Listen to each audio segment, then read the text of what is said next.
Welcome to the Practice Podcast, a show created by lawyers to help lawyers in life and business without all the complicated lawyer language. Let's welcome Bast Amron founders and your hosts, Jeff Bast and Brett Amron. Hi, Brett. Hi, Jeff. So we are recording this in March of 2022. What's today, March? We could say 4th. We're recording it March 4th. Yeah. And almost 2 years to the day. We're coming off of, Brett and I over the last few days have done a few networking meals with some folks, with lawyers in a couple of different cities. And we thought we'd talk about the return to marketing and networking, because it seems like we are approaching a return to normalcy. Yeah, and just to touch on it, I mean, I think that it depends on where you are and who you're dealing with, right? Everyone's got different sensitivities. Some cities or some states are more open than others. And right, we encountered that a little bit, right? Some people a little more hesitant, depending on the location, than others were to get together. So some said outside only, some said no restrictions. You know, it's just, so you just have to be a little sensitive to that, I think, for the time being.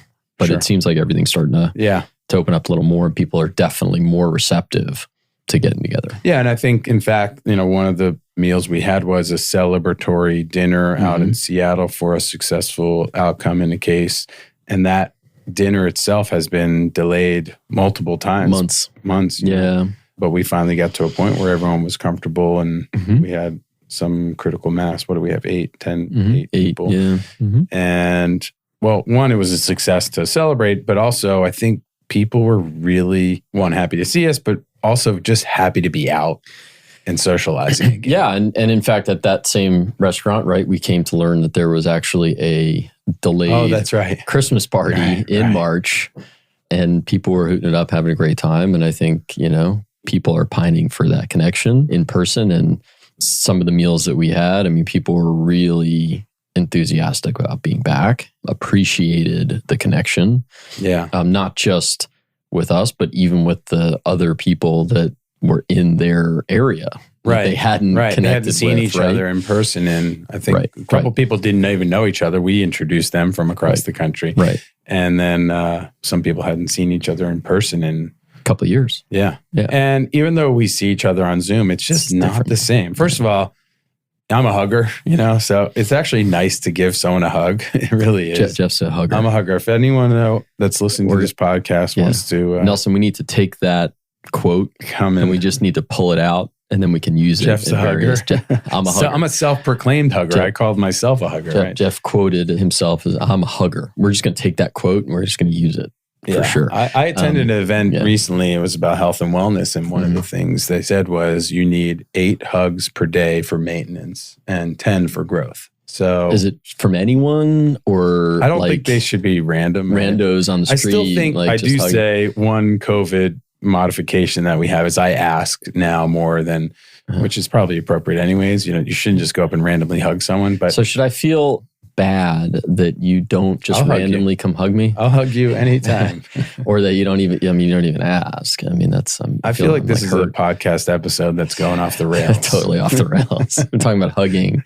If anyone hears this, I'll be so impressed. Don't get 8 hugs a day. Now, if you give the hug, does that count as one of the 8? I feel like a hug is, whether a recipient or a giver or a recipient of a hug, it's the same thing.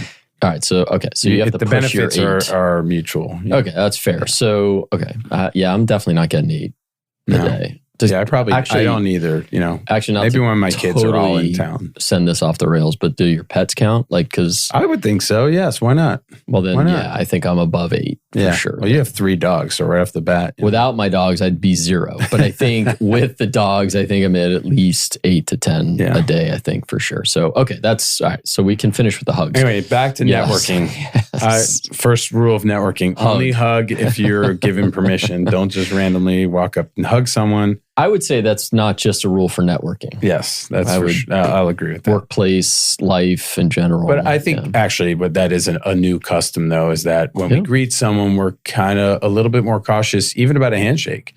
Yeah. You know? Some people are putting a fist out still. I kind of do it instinctively if I've just washed my hands or if I've just antibacterial. I put a fist down. I'm like, oh, I don't want to go through this again. Okay. So it's not an indictment on the person that you're going to shake their hand. You don't think they're dirty. You just, that's... Yeah. Okay, right, exactly. I got you. All right. I don't want to start over, especially if we're going to a lunch. That's fair. So the point is, I think we're back or we're pretty close to back, and start scheduling, networking events, lunches, dinners, get out and meet people. I think people are, now is the time. Everyone really wants it. Everyone needs it. And it's a great opportunity. And connecting people, again, bringing people back together, I think is great. Really sends a signal. And I think that it also leaves an indelible mark if you're the one that's sort of generating this and bringing people together, and bringing people together in their own communities as well is a great thing.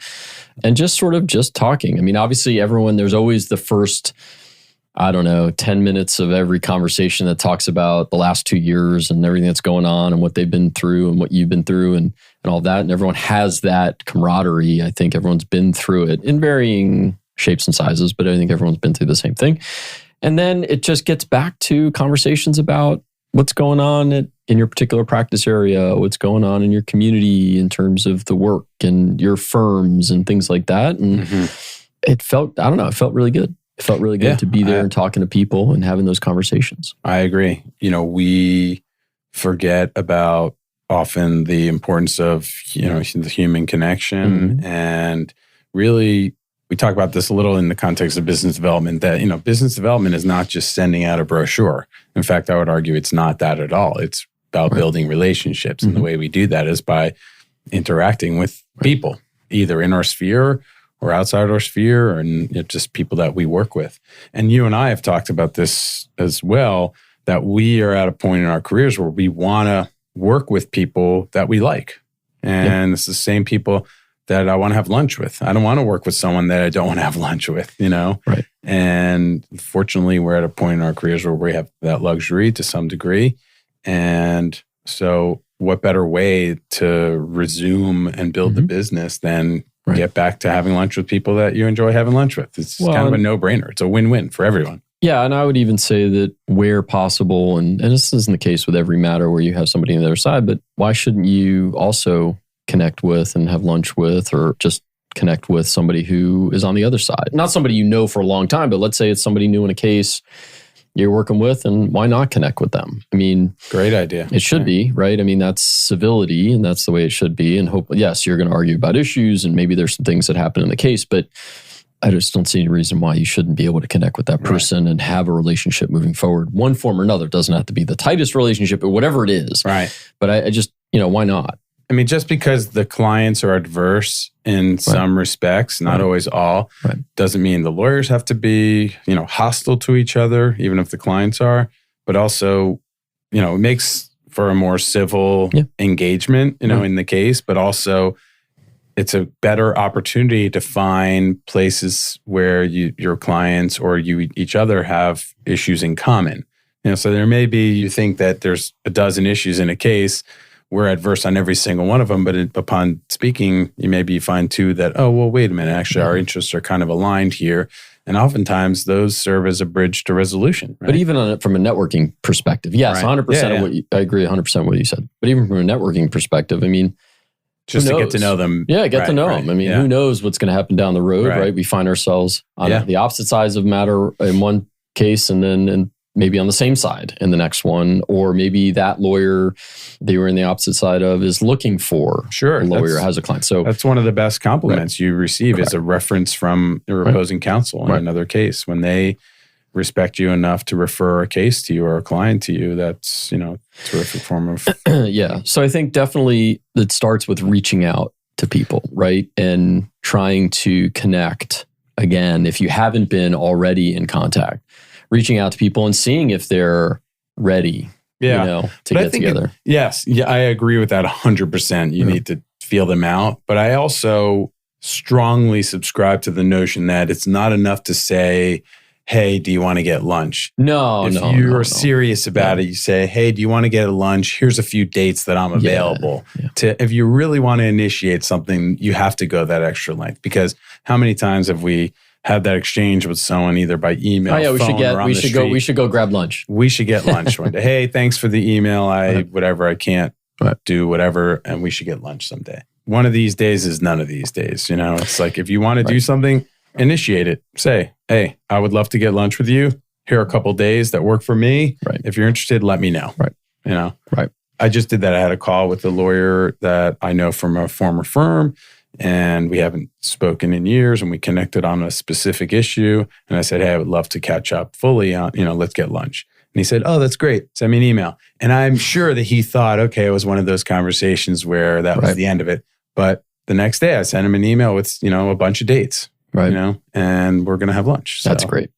And so what's your thought if you're sending an email to a group? I know there's two schools of, well, not two schools, but definitely two general schools, I guess, of thought, which is you send an email to everyone so everyone can see who's going, or you line copy. Yeah. I mean, it really depends on the group. If you're getting a group together, then I think you should copy people so they know. Or I've also done this, send it to the group via blind copy, but put a list of the names in the body of the email. And the only reason you do the blind copy is so that there's, people aren't annoyed by 20 replies to all saying, I can't do it this day, I can't do it that day, or thanks, Jeff, or whatever. And so, because you don't want to be as a burden to somebody's inbox. Correct. If you're doing it by the old-fashioned way, email, which is funny. We don't set up lunches by fax anymore. We just do it by email. But yeah, I think I'm always reluctant to copy everybody, if it's a big group. It depends on the size. If it's 3 or 4 people, whatever, not a big deal. But if you're inviting 10 or 12 people to a lunch, which is, that's a big group, I guess. I know, lunch, but we've done that, right? Yeah. And we've sent it to the whole group and specifically said in the email, we'll say, right, hey, we're doing this so everyone knows who's invited and who's coming, and it's no secret, and please reply only to. Right. Yeah, I guess it depends if you know your group. If you trust these people not, to actually read an email and not reply to all, fine. But that there's always somebody in a group that will reply to all, and then it turns into a chain that bothers everybody. Right. So reach out, connect, try to get back out there and make those in-person connections again. Certainly good. Just get into that. I'm going to age myself, Rolodex, and start to, reconnect with people. I think people are really receptive to it. And I think the response is great. Like, people really want to and really appreciate people reconnecting and getting back out there, initiating it. Maybe they're a little hesitant, but if somebody else does it, they'd be more willing to do it. Yeah, I think folks are ready. The other thing we like to do is, once we do firm it up, I like to send a calendar invite just to make sure it's on everybody's calendar, because people forget, especially if you're scheduling a few weeks out. And I know some people will say, oh, I'm not available until whatever, April. Why don't we catch up then? To me, that's the same thing as say, let's get lunch one of these days. Let's put it on the calendar. Even if it's 6 weeks out, who cares? Let's put it on the calendar. And so I always send a calendar invite just to make sure that you and I both have this plan for lunch. Oh, here's one of my favorite pet peeves. You got to follow up too. Don't send me a calendar invite that says lunch with Jeff. How many times have I looked at my calendar and go, oh, I have lunch with myself today because somebody sent me an invite for lunch with Jeff. Tell me tell everyone who's having lunch. One of my favorite lunches. Right. It should be descriptive and. Right. But who's in there. But I love that. I've had several of those where I'm like, who is this again? Who am I having lunch with? And if it is set out, which you usually do, set out far or far enough out, then there should be a follow-up, right? Not just an assumption or not just whatever, and that's, hey, we have lunch scheduled for Thursday on a Monday. Hey, we have lunch scheduled for Thursday or on a Wednesday, whatever it is. Still good, and say, hey, we still good? And just kind of connect that way and follow up is always good. Sometimes it works and sometimes, oh, no, I can't make it. So let's reschedule it. And then the whole thing with How do you feel about that? About cancellations? I mean, listen, stuff happens, right? But I guess part of me is like, well, if you knew, why didn't you reach out to me? Yeah, reach out to me, right? If you know that your schedule is changing. Now, I get things happen and people lose sight of their calendars and all that. So look, I don't get offended by it. If it starts to happen, it becomes a pattern, then I just let it trail off. I feel like I'm like you. I'll send a follow-up. Hey, in fact, I had a lunch today. I sent a follow-up yesterday. Are we still good for tomorrow? And the person wrote back and said, oh, I totally forgot and had another plan. And then they invited me to join their other plan, which I couldn't do for a variety of reasons. But it's okay if you cancel, but then if you're the canceller, I feel like you should bear the burden of getting it back on track. You know, yeah, the person that cancels, I can't make it today. My apologies. Here are a few dates next week or the next couple weeks where I can do it, right? It's the same theory, right? But most people, I would say, and this is not an indictment on them, but most people would say, sorry, can't make it. Let's connect and we'll pick a date, right? Instead of spending a minute looking at their calendar and coming up with some alternatives. Right. And what you're saying is, and really is that person, if they do it that way, they're kind of saying that if you're on the receiving end of that, you can interpret that as, I don't really want to have, it's not important to me. And that's probably not their intent. But if you need to cancel a lunch, the best way to tell someone that, hey, I still want to have lunch with you is, hey, I'm sorry, I need to cancel, but can we do it on this day? Right. I'm never offended by someone canceling because I get it. I'm offended if I'm at the restaurant, if I go to the place and I call them and they're like, oh, it's called being stood up. I forgot about that. Right. Yeah, but isn't that, I mean, I guess that can happen even if you do follow up, but that should happen less, right? If you do a follow up before just to confirm, right? Exactly. Like, but then even sometimes emergencies still come up day of. I've confirmed a lunch and then the day of, I get an emergency call or something and you have to cancel. Right. And it shouldn't inconvenience someone if you let them know, Of course not. But if they're traveling to the event, whatever it is, lunch, dinner, then, that can be frustrating. Yeah, for sure. But I think it's just common courtesy and just thinking about it from that perspective, Right. Listen, again, emergencies happen, things happen. Like, hey, I'm in an emergency. I will send you, I can't do it now, but I will send you dates. I can't do it today. My apologies. I will follow up with you with dates. Okay. Yeah. You think that most of this is intuitive, but I'm always amazed at how few people. I view it as intuitive, common courtesy, communication skills, and just being thoughtful. And a lot of people they're not.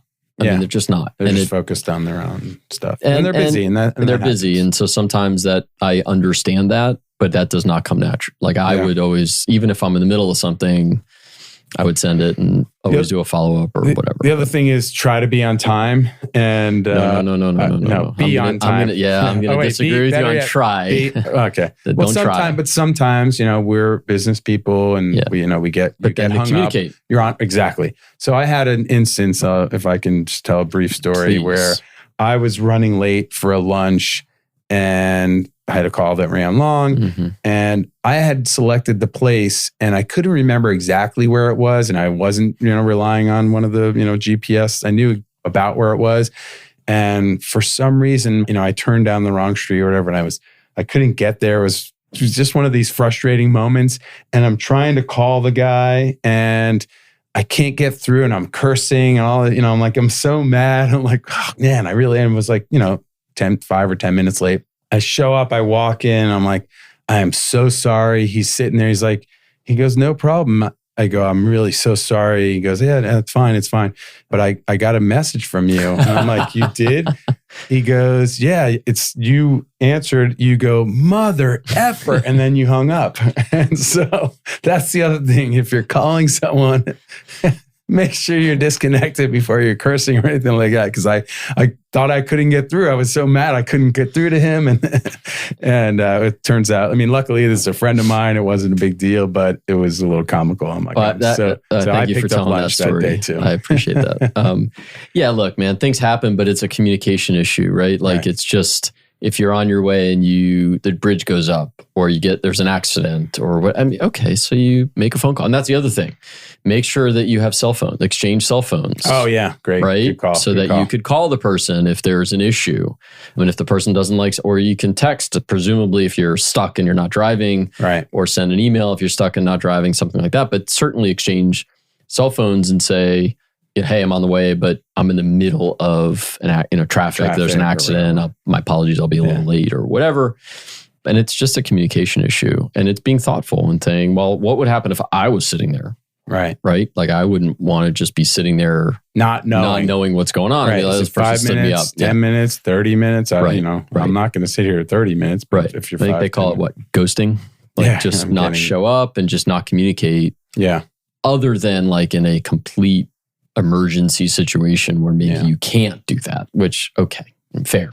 Right. But we're not talking about that situation. We're talking about a typical situation where something comes up or you just forget. Yeah. Or you're just running late. Like you're just that type that says, well, I have a lunch at noon, so I'm going to leave my office at noon.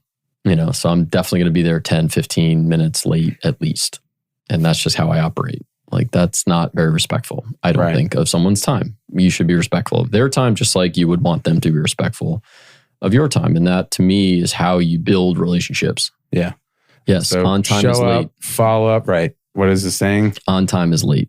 Right. Early is on time. On time. I'm not talking 10, 20 minutes early. I'm talking you could walk in 5 minutes early. Right. That's okay.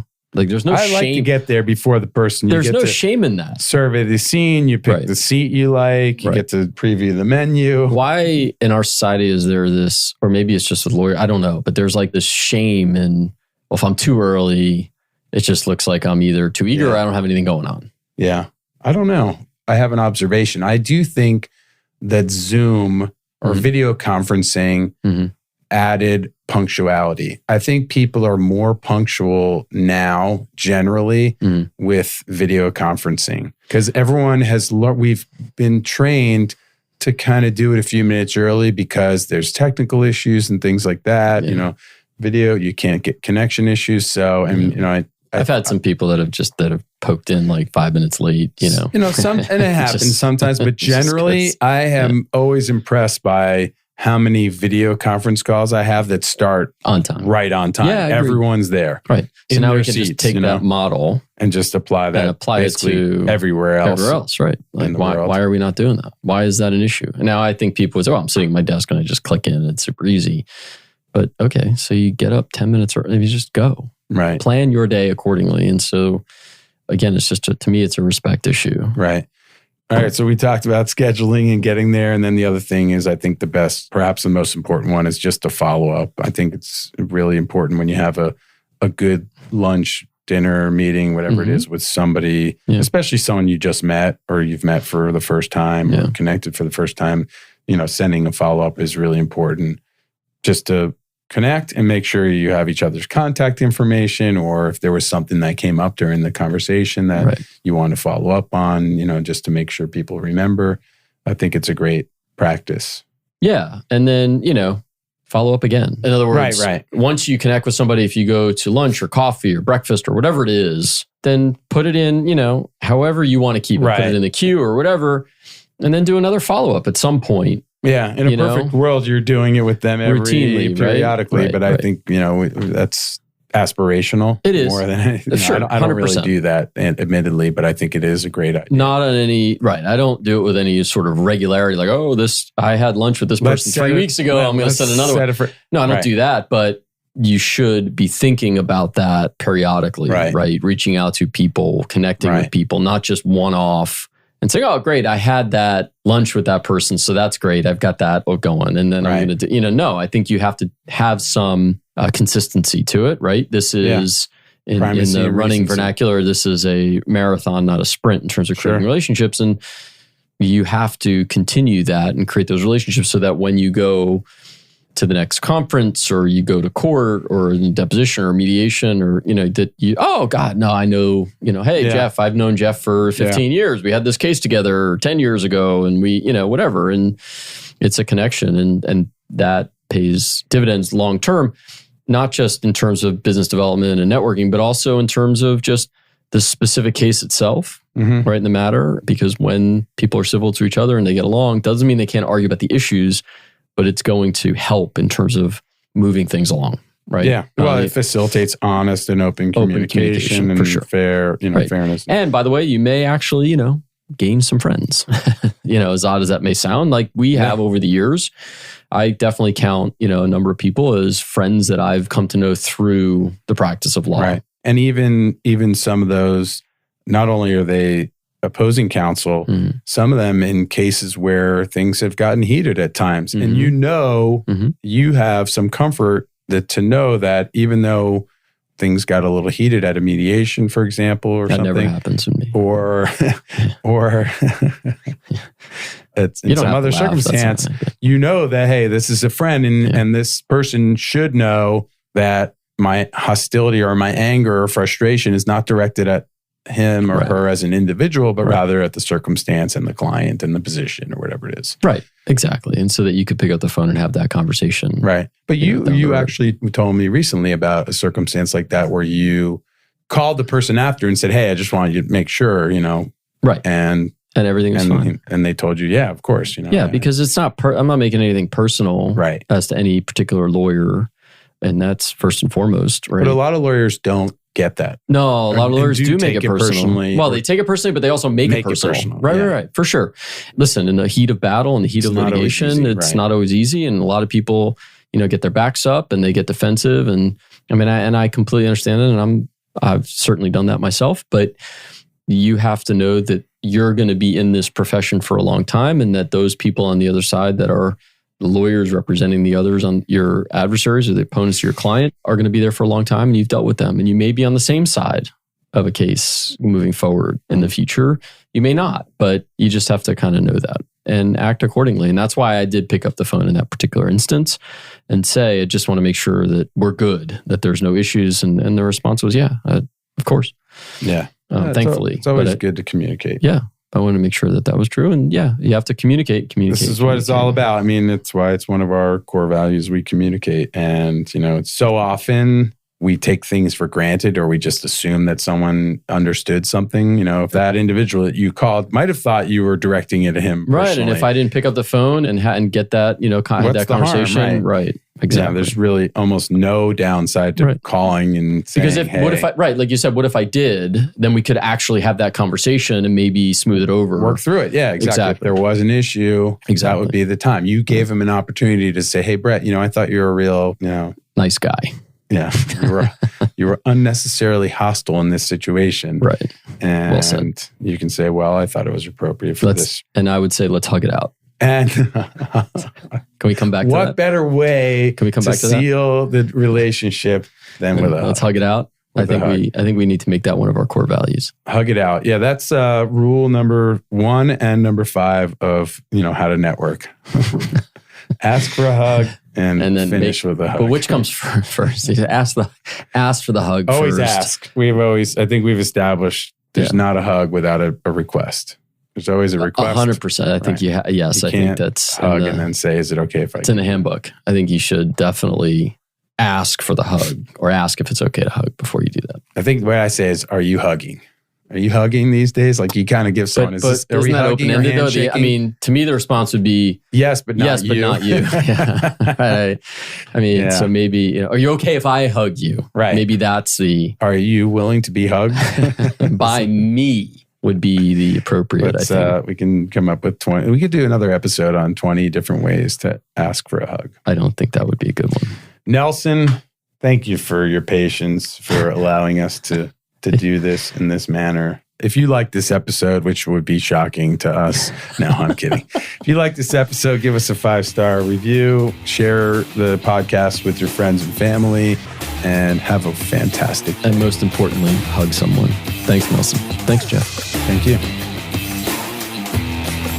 For more information on this show and other resources, visit fastamron.com and connect with us on LinkedIn, Facebook, and Instagram @FastAmron.